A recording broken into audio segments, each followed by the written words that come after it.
ex-militant leader, government Ekpemu Polo, alias, it's also known as Tom Polo, and security officials have uncovered 42 more tapping points by crude oil bunkers on the nation's oil pipelines in 2 states, Delta and Bayelsa, bringing the total to 58 as of Sunday. The breakthrough comes as bunkers, angry with the leader of the defunct movement for the emancipation of the Niger Delta men for exposing their unlawful business in the past few weeks, sent operatives of Tanisa Security Services Limited and threatening messages. Joining us from London to discuss these headlines, Arise business analyst Chika Mbono. Chika, good morning to you. Thank you so much for joining us. And I want to get your take, Chika, first of all, on the oil theft, this latest number of pipelines, tapping pipelines that have been discovered. You know, I have been thinking about this oil story. Why now? Why the discoveries now? And then some things came to my mind. The first one was like, I remember one time that I had a lot of some cash in the house. I was doing some projects in the drawer in the house, and occasionally I would be looking for 1,000 naira, and I would just think that I took it, or little money. The day that I realized that somebody who had been taking the money was when they took all the money, And for me, that situation, symbolizes what Nigeria has been through.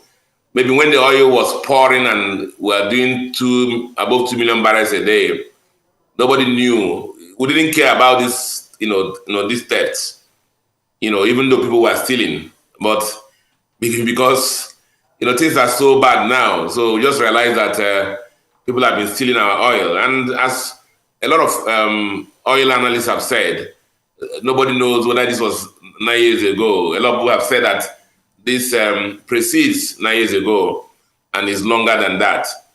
And so I don't want to dwell so much on this because the man called government, the man who's the government in his has government in his name, government Tompolo, has spoken a lot about it. The fact that everybody in the food chain is involved in this, and a lot of things cannot happen if the people that were paid to look after us, don't allow the things to happen. One of the candidates, I think, for the election also, spoke at LCC meeting the other day and said, which I identified, that oil is not like walking to a supermarket and taking a loaf of bread or a tin of tomatoes and then putting your jacket and walking away. To steal this quantity of oil that I was talking about, vessels have to come into Nigerian waters and they require permission to come in here.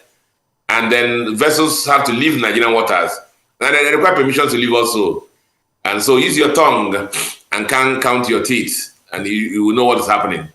I guess we need to hear from the highest level in the country. It's good that the Chief of Defense Staff and the MD of NNPC Limited, everybody is involved in the process now and going around and looking at where the tappings are. And you heard them say that the tappings were so professionally done, very professionally done. It's not just like done by villagers or artisans. Somebody has said also that you cannot do these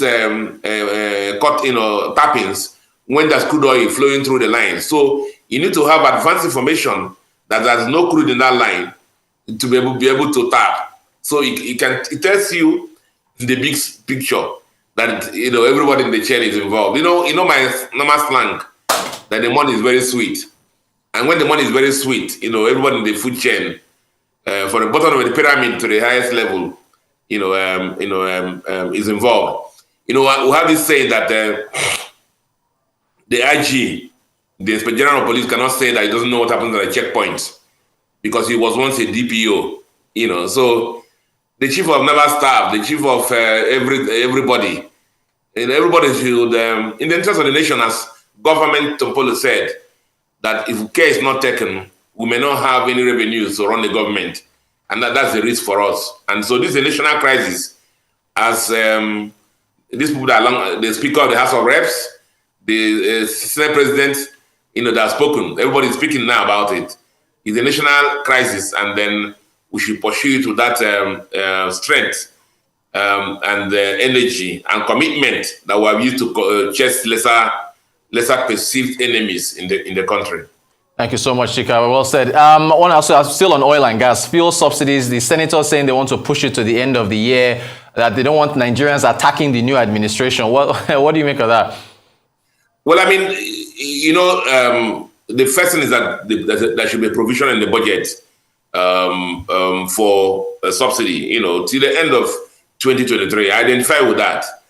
But I also don't identify with the fact that, we've spoken about it in the program. And I said that if I were the guy who will come into May 29th, 2023, one of the first things I'm going to do is to take away the subsidy.